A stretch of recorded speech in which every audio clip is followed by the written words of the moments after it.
Hello everyone, welcome to the Zorawar classes. And मैं आप सब लोगों का आपका साइंस टीचर सत्यम दुबे आप सबका स्वागत करता हूं हमारे इस क्लासेस के इस यूट्यूब के चैनल के ऊपर। ठीक है, देखिए, आप अगर आप लोगों ने अभी तक अपने व्हाट्सएप से इस व्हाट्सएप नंबर पे अपना नाम और पोस्ट नहीं भेजा है तो आप लोग उसको लिख के सेंड कर दीजिए। जिस भी पोस्ट के लिए आप तैयारी कर रहे हो आप लिख के भेज दीजिए, जिससे आपको एक व्हाट्सएप के ब्रॉडकास्ट ग्रुप से जोड़ दिया जाएगा और केबीएस की वैकेंसी, केबीएस से रिलेटेड जितने भी इंफॉर्मेशन रहेगी वो आपको वहां पे प्रोवाइड होती रहेगी। जैसा कि आप लोग क्वेश्चन देख रहे हो, now come to the topic. ज्यादा बात नहीं करते हैं, क्वेश्चन आप लोग देख रहे हो तो क्वेश्चन के अंदर लिखा गया है। ये क्वेश्चन मैंने आपको लास्ट वीडियो में होमवर्क के रूप में दिया था और बहुत सारे बच्चों ने मुझे अच्छा रिस्पॉन्स दिया है। खुशी होती है आप लोग जब अच्छे से लगा करके इसको सही तरह से लगा करके आप लोग जब भेजते हो। ठीक है, अच्छा लगता है और आई होप आपको ये सीरीज बहुत अच्छी लग रही होगी, क्योंकि देखो मैं क्वेश्चन को ना एक लेवल की छांट के लाता हूं। और याद रखिए, आप लोगों के लिए एक छोटी सी इंफॉर्मेशन है जो कि आप लोगों के लिए बहुत इंपॉर्टेंट होने वाली है। इंफॉर्मेशन ये है दोस्तों कि संडे को हमारा साइंस का मैराथन होने वाला है। साइंस का मैराथन होने वाला है। याद रखिए, मैं मोस्टली उसमें 2 टॉपिक से क्वेश्चन लगवाऊंगा। आपको पढ़ के आना है।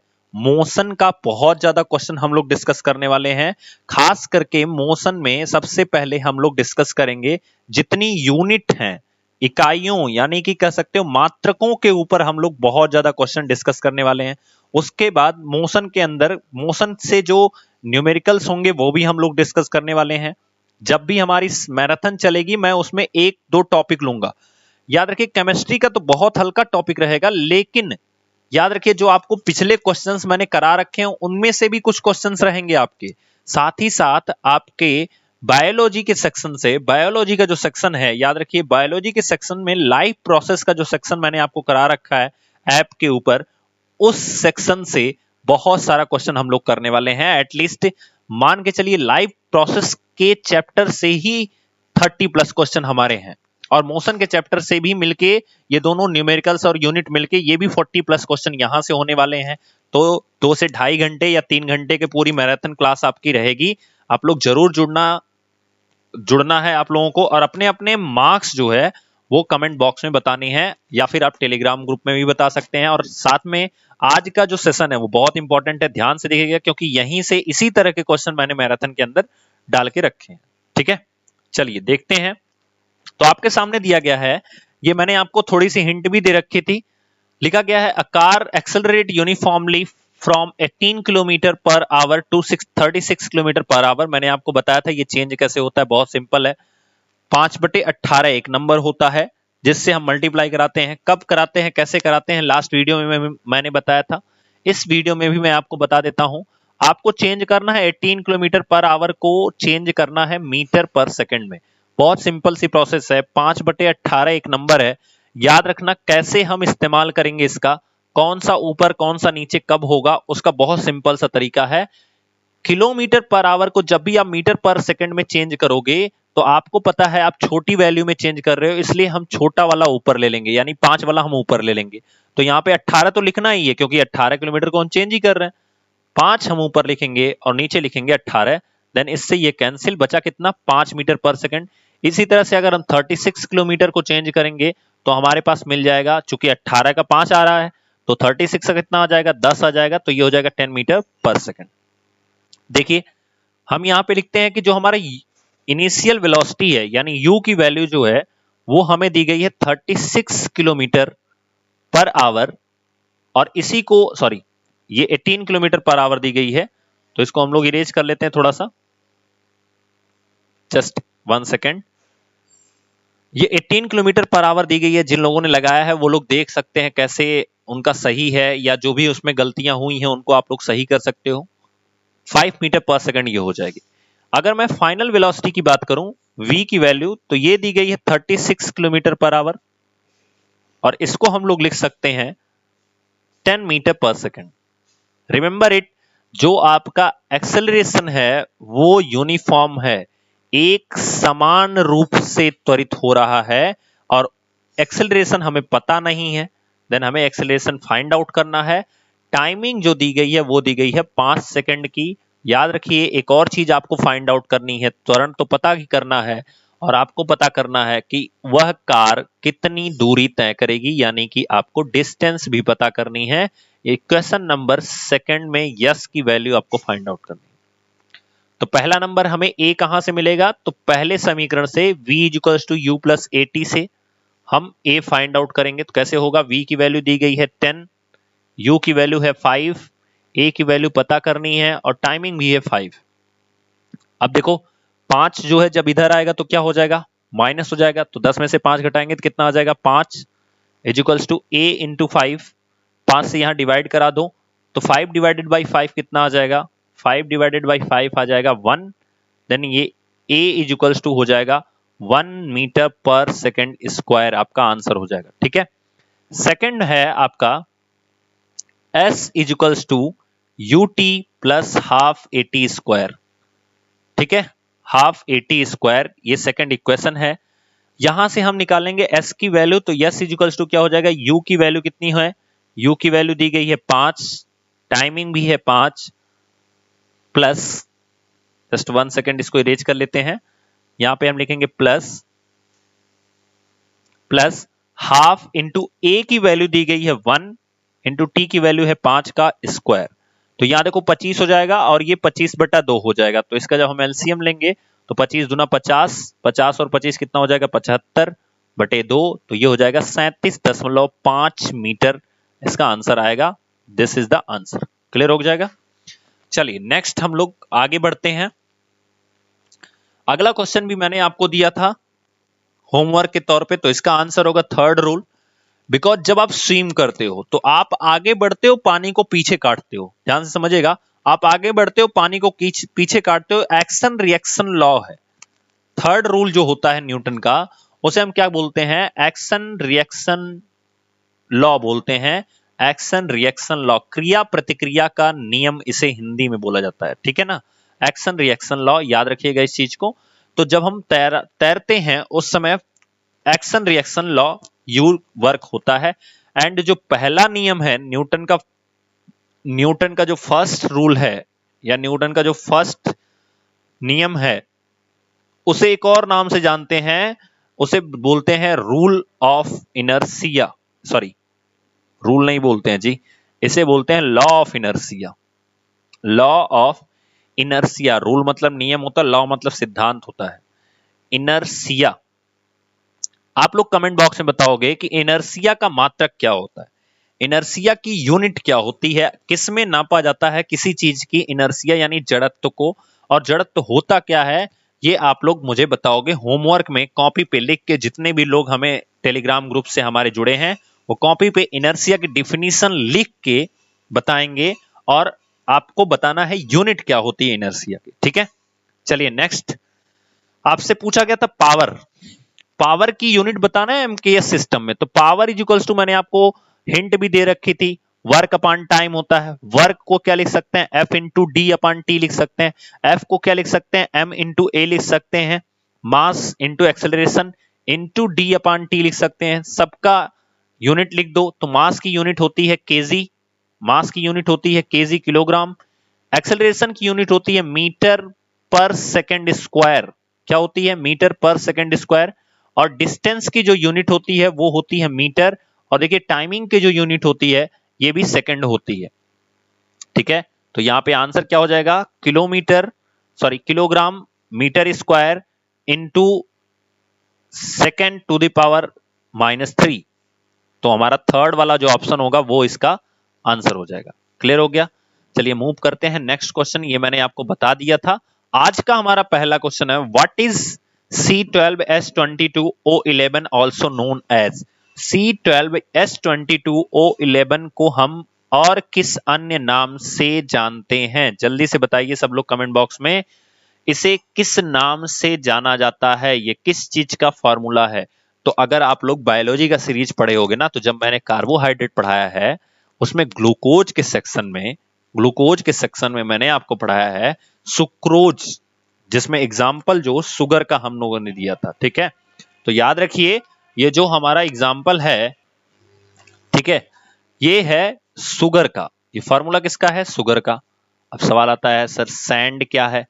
सैंड को हम रेत बोलते हैं, बालू बोलते हैं, ठीक है, बालू बोलते हैं, सैंड को रेत बोलते हैं। बालू कैसी चीज है? बालू जो होता है वो एक थर्मल क्वालिटी अपने अंदर रखता है, मतलब बहुत जल्दी गर्म होना और बहुत जल्दी ठंडा होना, ये बालू के अंदर की क्वालिटी होती है, ठीक है। सॉल्ट जिसे हम नमक बोलते हैं, क्या फार्मूला होता है इसका? NaCl, जो हम लोग खाते हैं, यूज करते हैं, ठीक है। क्ले यानी कि मिट्टी बोलते हैं, मृतिका बोलते हैं इसे, ठीक है। हिंदी में, शुद्ध हिंदी में मृतिका इसे बोला जाता है। तो कहीं कहीं सिलेबस में आपके मृतिका भी लिखा होता है, उसका मतलब होता है मिट्टी। मिट्टी के कितने प्रकार होते हैं? बहुत सारे प्रकार होते हैं हमारे देश में, अलग अलग प्रकार के, दोमट, बलुई, इस तरह की अलग अलग मिट्टियां पाई जाती हैं, ठीक है। आपके भी सिलेबस में है, वो सेक्शन मैंने करा रखा है, मैं कराऊंगा उसको, ठीक है। टाइम आने दो, KBS का पेपर तो आने दो। ये सब ऐसी चीजें हैं जो भूल जाएंगी और बहुत कम पूछी जाती हैं, इसलिए हम लोग इसको लास्ट में करेंगे, आपके सिलेबस में ये चीज है। चलिए नेक्स्ट क्वेश्चन है आपका, bus starting from rest moves with a uniform acceleration of 0.1 metre per second square for 2 minute, find the speed acquired, the distance travelled. आपको दोनों चीजें बतानी है, अगर ये क्वेश्चन पढ़ोगे तो आपको दो चीजें बतानी है। एक तो बतानी है स्पीड कितनी हुई है, और आपको बतानी है कितनी दूरी वो तय करेगा। तो लिखा गया है अ बस स्टार्टिंग फ्रॉम रेस्ट, जो बस है वो कहां से चलना शुरू कर रही है? विरामावस्था से चल रही है, ठीक है। इसलिए उसकी इनिशियल वेलोसिटी कितनी हो जाएगी दोस्तों? तो इनिशियल वेलोसिटी हो जाएगी 0। याद रखिए कितनी एक्सेलरेशन से वो कंटिन्यू चल रही है, तो एक्सेलरेशन जो है उसका वो है 0.1 मीटर पर सेकेंड स्क्वायर। इसी चीज को हम ये भी लिख सकते हैं, हम ये भी लिख सकते हैं क्या? देखो अगर यहां पे ये लगेगा तो ये माइनस नहीं रहेगा, इसलिए इसको हटा देना और माइनस डायरेक्ट रहने दो, ठीक है। इसी तरह से यहां भी हम लोग इसको हटा लेते हैं और माइनस डायरेक्ट रहने देते हैं, ठीक है। चलो तो देखिए हम इसी चीज को हम लिख सकते हैं 1/10 मीटर पर सेकेंड स्क्वायर। अब मैंने 1/10 क्यों किया? क्योंकि न्यूमेरिकल को लगाने का बहुत सिंपल सा तरीका है कि जितना इजी वैल्यू रखोगे उतना आपको कैलकुलेशन में इजी लगेगा, ठीक है। जैसे अगर आप पॉइंट में रखते हो तो कैलकुलेशन जो होगी वो हार्ड बन जाएगी। क्लियर हो गया? तो इस तरह से हमें फाइंड आउट करनी है स्पीड, हमें फाइंड आउट करनी है v की वैल्यू, टाइमिंग कितनी दी गई है? टाइमिंग आपको दी गई है 2 मिनट, तो 2 मिनट में कितने सेकंड होते हैं? 2 minute is equals to 120 second होंगे। तो v की वैल्यू हम जो है ये फाइंड आउट कर सकते हैं इक्वेशन नंबर फर्स्ट से, v is equals to u plus 80 से। v की वैल्यू फाइंड आउट करनी है, u की वैल्यू कितनी है? 0 है, a की वैल्यू 1/10 है, टाइमिंग कितनी है? 120 है, यहां से कैंसिल कर दो तो ये हो जाएगा 12 मीटर पर सेकेंड। आंसर हो गया 12 मीटर पर सेकेंड। क्लियर हो गया? नेक्स्ट आपसे पूछा गया है कितनी डिस्टेंस ट्रेवल करेगा, then s is equals to ut plus half 80 square, ठीक है। u की वैल्यू है 0, t की वैल्यू है 120 प्लस हाफ इंटू a की वैल्यू कितनी है? a की वैल्यू है 1/10, t की वैल्यू है 120 इंटू 120। यहां पे देखो ये तो पूरा 0 हो जाएगा, ये 0 से ये 0 कैंसिल, 2 से आप काटोगे तो ये 6 बार में जाएगा, और 12 छके 72, यहाँ पे 0।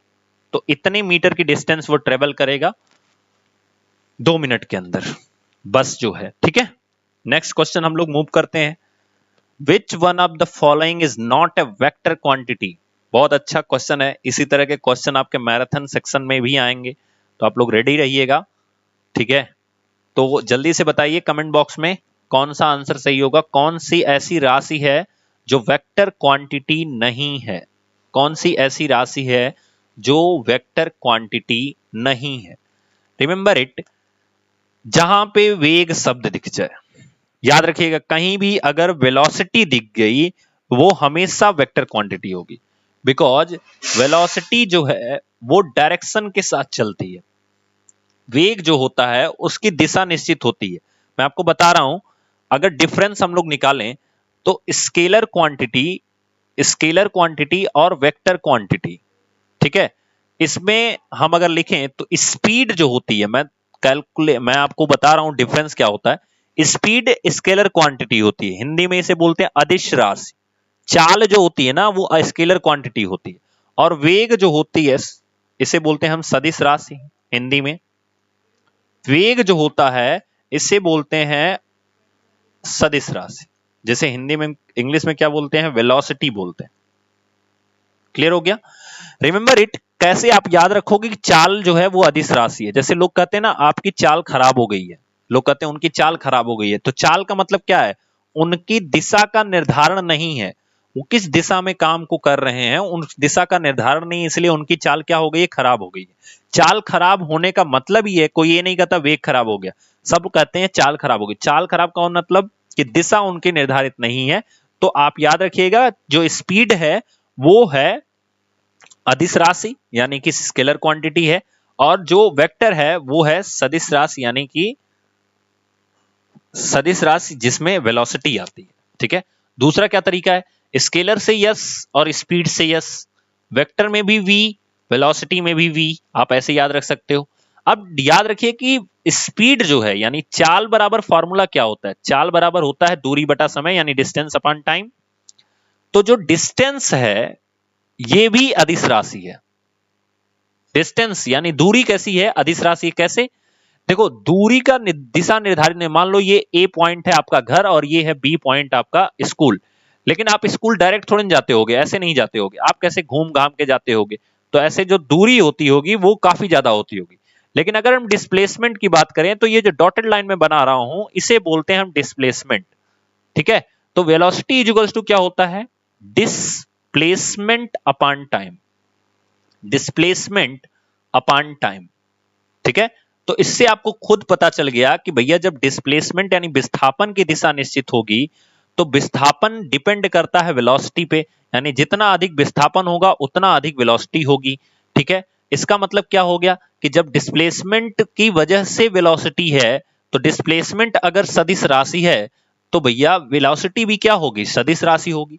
अगर डिस्टेंस अदिश राशि है तो स्पीड भी क्या होगी, अदिश राशि होगी। क्लियर हो गया? तो इस तरह से दो तीन चीजें आपको क्लियर होनी चाहिए। तो जहां भी वेग दिखा है ये सब के सब क्या है, सदिश राशि है। हमें पता करना है सदिश राशि कौन सी नहीं है। मोमेंटम, मोमेंटम का मतलब होता है संवेग, संवेग का फार्मूला अगर देखोगे, ध्यान से देखिएगा, संवेग का फार्मूला देखोगे, अगर संवेग का फार्मूला मोमेंटम का फार्मूला देखोगे तो आपको मोमेंटम मतलब क्या मिलता है, मोमेंटम का फार्मूला आपको मिलता है P इक्वल्स टू mv। देखो v का मतलब यहां पे हम वेलोसिटी से लेते हैं, क्या लेते हैं, वेलोसिटी से लेते हैं, and velocity is a scalar quantity, sorry vector quantity, क्या है, वेक्टर क्वांटिटी है। तो वेक्टर क्वांटिटी की होने की वजह से मोमेंटम भी हमारा आंसर गलत हो जाएगा, सिर्फ एक आंसर होगा, वो क्या होगा, मास होगा। रिमेंबर इट, अभी थोड़ी देर पहले मैंने आपको बताया था, मैंने आपसे पूछा भी था, क्या पूछा था कि जो इनर्सिया होता है, इनर्सिया होता है इसकी यूनिट क्या होती है। तो हमेशा याद रखिए इसकी यूनिट मास में ली जाती है, एसआई यूनिट जो है वो क्या है, मास है। हमेशा याद रखिए, बहुत इंपॉर्टेंट क्वेश्चन है, बन सकता है आपके एग्जाम में, क्योंकि ये छोटी छोटी चीजें जो है ना वो हम लोग मिस कर देते हैं, हम उन पे छोटी छोटी चीजें जो होती हैं उनको हम ध्यान में नहीं रखते हैं, उनको हम क्या कर देते हैं, मिस कर देते हैं। ठीक है, चलिए आई होप आपको ये समझ में आया होगा जो मैंने पोस्टमार्टम किया है अभी इसका। ठीक है, तो मोमेंटम, वेग, कोणीय वेग। अब देखिए मास के लिए मैंने आपको बता दिया कि मास जो होता है ये एसआई यूनिट होती है किसकी, ये द्रव्यमान की, द्रव्यमान जो है यानी इनर्सिया को हम मास के ऊपर डिपेंड करते हैं, आप कह सकते हो इनर्सिया का जो एसआई यूनिट होती है वो मास होती है, द्रव्यमान होती है। ठीक है, यानी किलोग्राम से हम उसको नापते हैं। कोणीय वेग क्या होता है, देखिएगा ध्यान से, कोणीय वेग होता है, जैसे आप लोग देखे होंगे कि एक बंदा हो, एक आदमी हो, ये आपके सिलेबस में है नहीं बट मैं आपको बता रहा हूं, कोणीय वेग क्या होता है, मान लो कोई आदमी है वो पत्थर लिया है, ठीक है, या कह सकते हो वो जो फेंकने वाला होता है वजन वाला, जिसमें लोहे का एक बहुत बड़ा सा गेंद होती है, उसको लेके फेंकते हैं। ठीक है, तो आपको पता है आप अगर किसी चीज को 45 डिग्री के एंगल पे थ्रो करो तो मैक्सिमम रेंज कवर करता है। यह आपके रेंज यानी परास का थ्योरम है, यह आपको बाद में पढ़ाया जाएगा। अगर मान लो कोई चीज यहां से आपको खूब दूर फेंकनी है, खूब दूर तक, जैसे भाला फेंकने का काम करते हैं, ये भी एक खेल होता है भाला फेंकना, तो आपके हाथ के बीच में जो एंगल होता है, जैसे ये आपकी कोहनी है, ठीक है, तो इसके बीच में जो एंगल होना चाहिए वो 45 डिग्री का होना चाहिए। तो इस एंगल के साथ जब हम किसी चीज को फेंकते हैं, तो वो उसे हम बोलते हैं कोणीय वेग। ठीक है, तो इसे हम क्या बोलते हैं, कोणीय वेग। यहां पे ये जो डिस्टेंस होती है इसे हम परास बोलते हैं। क्या बोलते हैं, परास बोलते हैं या परिसल बोलते हैं, अंग्रेजी में इसे हम रेंज बोलते हैं। ठीक है, और ये जो डिस्टेंस होती है, जो मैक्सिमम हाइट पे जाती है, इसे हम अधिकतम ऊंचाई बोलते हैं, मैक्सिमम हाइट के नाम से जानते हैं। ठीक है, तो ये जो परास है इसको निकालने के लिए हमें एंगल ये सब पता होना चाहिए, और इस तरह के वेग को हम क्या कहते हैं, कोणीय वेग कहते हैं, जो कि आपके सिलेबस में नहीं है। ठीक है, चलिए मूव करते हैं आगे। लिखा गया है what is orinology, the study of. तो जो ओरिनोलॉजी है वो किस चीज की स्टडी है। देखो भगवान का तो अध्ययन हम कर नहीं सकते हैं, ठीक है, ये ड्रीम्स की स्टडी होती है। और याद रखिए जो ड्रीम होता है, जो सपने होते हैं, उनको याद रखने में कौन सा विटामिन हेल्प करता है, जल्दी से आप कमेंट करके बताइए। सपनों को याद रखने में कौन सा विटामिन हेल्प करता है, तो सपनों को याद रखने में कौन सा विटामिन हेल्प करता है, जल्दी जल्दी बताओ। और दूसरा सवाल, सपनों को याद रखने के लिए या सपनों के लिए, जो सपने हम लोग रात में देखते हैं वो हमें सुबह में याद होता है, तो ब्रेन का कौन सा पार्ट उस पे वर्क करता है, ब्रेन का कौन सा भाग उस पे कार्य करता है, जल्दी जल्दी से कमेंट बॉक्स में बताइए। यानी किस ब्रेन में वो सेव होता है, जैसे मेमोरी होती है ना हमारे पास, तो मेमोरी के अंदर वो सेव होता है। तो जल्दी जल्दी कमेंट करो कि कौन सा भाग जो है ब्रेन का वो उसे सेव करके रखे रहता है। ठीक है, तो विटामिन B6 जो होता है ये सपनों को याद रखने के लिए रिस्पॉन्सिबल होता है। ब्रेन में 3 पार्ट होते हैं, उसमें जो हिंड ब्रेन होता है, हिंड ब्रेन होता है जिसे हम क्या बोलते हैं, सबसे छोटा दिमाग बोलते हैं। आप ये कह सकते हो, एक होता है हमारा फोर ब्रेन जो कि हमारा आगे का होता है, ठीक है, फोर ब्रेन, फिर होता है मिड ब्रेन, फिर होता है हिंड ब्रेन। तो हिंड ब्रेन को हम पश्च मस्तिष्क भी बोलते हैं। पश्च पश्च कैसे लिखा जाएगा, पश्च मस्तिष्क बोलते हैं, पश्च मस्तिष्क कहते हैं। ठीक है, मिड ब्रेन को मध्य मस्तिष्क बोलते हैं और फोर ब्रेन को अग्र मस्तिष्क बोलते हैं। तो याद रखिए सपनों को याद रखने में हिंड ब्रेन जो है वर्क करता है। अब हिंड ब्रेन में भी कौन सा पार्ट वर्क करता है, तो हिंड ब्रेन में पोन्स नामक एक पार्ट होता है, पोन्स एक जगह होती है, या पोन्स जो होता है वो रिस्पॉन्सिबल होता है, जो भी सपने हम रातों को देखते हैं वो हमें याद दिलाता है, कौन, पोन्स। सुबह में जब हमें याद आते हैं वो सपने, तो किसकी वजह से आते हैं, पोन्स की वजह से आते हैं। क्लियर हो गया, चलिए आगे देखते हैं। कलर लिखा गया है और स्लीप लिखा गया है। तो सोना जो है, सोने का अध्ययन किसके थ्रू किया जाता है, या कौन सी ऐसी कह सकते हो शाखा है जिसमें हम स्लीपिंग का, सोने का अध्ययन करते हैं, ये आपको कमेंट बॉक्स में बताना है। ये आपका SW है। कलर के बारे में बात करें तो अगर हम कलर के बारे में देखें तो हमारे साइंस के अंदर, आपके सेक्शन के अंदर एक वर्ड आता है कलर ब्लाइंडनेस। मैंने आपको लास्ट टाइम पे भी बताया था, अगर आप ध्यान से देखोगे इसके पहले, यानी इसके पहले जो पहला हमारा वीडियो था इस मिक्स क्वेश्चन का, उसमें कलर ब्लाइंडनेस मैंने आपको बताया था। कलर ब्लाइंडनेस जो होता है ये कैसी बीमारी है, तो कलर ब्लाइंडनेस जो होती है ये है एक जेनेटिक बीमारी। कैसी बीमारी है, जेनेटिक बीमारी है, जेनेटिक बीमारी है। ठीक है, याद रखिए कि ये जो जेनेटिक बीमारी है ये कैरी कौन करता है, तो इसको कैरी करती हैं वोमेन। कौन कैरी करती हैं, वोमेन। लेकिन सबसे अच्छी बात है कि ये वोमेन के अंदर नहीं पाया जाता, 95% केस में वोमेन के अंदर नहीं पाया जाता, औरतों के अंदर ये बीमारी नहीं पाई जाती है कलर ब्लाइंडनेस। ये मैक्सिमम जो है वो आप, हाँ, पुरुषों के अंदर यानी कि मेल्स के अंदर ये पाई जाती है, जो मेल होते हैं उनके अंदर ये पाई जाती है कलर ब्लाइंडनेस। ठीक है, याद रखिए जो कलर ब्लाइंडनेस है ये जेनेटिक बीमारी है, और जो जीन है, जीन है ये हार्मोन्स से मिलकर बने होते हैं। किससे मिलकर बने होते हैं, हार्मोन्स से मिलकर बने होते हैं। ठीक है, तो ये सब चीजें आपको बेसिक इंफॉर्मेशन थी जितनी इस ऑप्शन के अंदर, वो मैंने आपको बता दिया। ठीक है, एक और मजेदार चीज बताता हूं, गॉड का मतलब क्या होता है। देखो गॉड का मतलब क्या होता है, गॉडजिला वाला नहीं, जी फॉर होता है जनरेटर। जनरेटर, थोड़ी साहित्यिक बातें आपसे, शास्त्रीय बातें वह कर दूं। जनरेटर का मतलब होता है बनाने वाला, जो जनरेट करता है। जैसे ब्रह्मा जी ने, आप सुने होंगे कि सृष्टि बनाई है। ऑपरेटर, ओ फॉर होता है ऑपरेटर। ऑपरेटर का मतलब होता है किसी चीज को ऑपरेट करने वाला, चलाने वाला। तो ये विष्णु जी बनाए हैं। जैसे आप लोग सुने होंगे महाभारत के अंदर यदा यदा ही धर्मस्य, ठीक है, ग्लानिर्भवति भारत अभ्युत्थानम अधर्मस्य तदात्मानं सृजाम्यहम्। तो ये जो है ये विष्णु जी का है कि भैया जब जब धर्म की हानि होगी तब तक हम अवतार लेंगे, ठीक है। क्यों? क्योंकि ऑपरेट करना है इस सृष्टि को। एंड डी फॉर होता है डिस्ट्रॉयर। डिस्ट्रॉयर तो डिस्ट्रॉय कौन करता है? अगर हम सृष्टि को या इसको बर्बाद करना हो दुनिया को, तो शंकर जी के पास तीसरा नयन है, तीसरी नेत्र है, तो वो शंकर जी हैं। तो इसलिए ये त्रिदेव कहे जाते हैं। इन्हें क्या कहा जाता है? त्रिदेव। तो गॉड का फुल फॉर्म है जनरेटर, ऑपरेटर एंड डिस्ट्रॉयर, ठीक है। ये आपके एग्जाम में नहीं पूछा जाएगा केवीएस में, ठीक है। इसको याद भी मत कीजिएगा, ये आपके एग्जाम के सिलेबस का नहीं है। नेक्स्ट क्वेश्चन पे मूव करते हैं। अगला क्वेश्चन है आपके सामने, Which of the following statement about the autotrophs is incorrect? कौन सा ऐसा कथन है जो कि ये स्वपोषियों के लिए सही नहीं है, गलत है?